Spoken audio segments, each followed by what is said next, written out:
ভিডিওটা দেখার সাথে সাথে ভিডিওটা দেখার আগে আপনার মনে কোনো কোয়েশ্চেন আছে, যদি কোনো কিছু আপনি আনসার জানতে চান, যে কোনো কোয়েশ্চেন আপনার মনে যে কোনো একটা কোয়েশ্চেন আছে সেই কোয়েশ্চেনটা করুন, ভিডিওটাকে পজ করেও কোয়েশ্চেন করতে পারেন, ঠিক আছে? যেটা আপনি ভাবুন, আপনার মাথায় একটা কোয়েশ্চেন ভাবুন, সেই কোয়েশ্চেনটার আনসার কি হবে বা আউটকাম কি হবে সেটা আমরা চট করে না এই ভিডিওটা দেখে নেবো।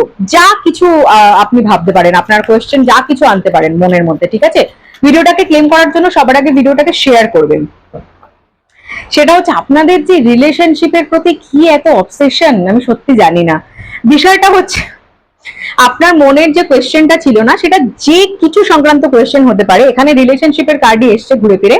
আপনার জীবনে না নতুন কোনো রিলেশনশিপ আসতে পারে, বা আপনি যে এক্সিস্টিং রিলেশনশিপটায় রয়েছেন সেই রিলেশনশিপটায় কোনো প্রবলেম চললে সেই রিলেশনশিপটা আবার নতুন ভাবে সবকিছু শুরু হতে পারে। যাদের জন্য এটা রিলেশনশিপ নয়, অন্য বিষয় কোয়েশ্চেন ছিল, তাদের জন্য কোয়েশ্চেনটা কিন্তু, সেটার আনসার কিন্তু একটা ভীষণ পজিটিভলি ইয়েস। ঠিক আছে, আপনার কোয়েশ্চেনের আনসার ইয়েস। বা আপনি যেটাই কোয়েশ্চেন করে থাকুন না কেন, সেটার আউটকাম নিয়ে যদি আপনি কোয়েশ্চেন করে থাকেন, সেটা কি হবে, সেটার আউটকামও কিন্তু ভীষণ পজিটিভ হবে। ঠিক আছে, ভিডিওটাকে ক্লেম করার জন্য অবশ্যই ভিডিওটাকে শেয়ার করবেন এবং ভিডিওটাকে 111 লিখে ক্লেম করবেন। Thank you.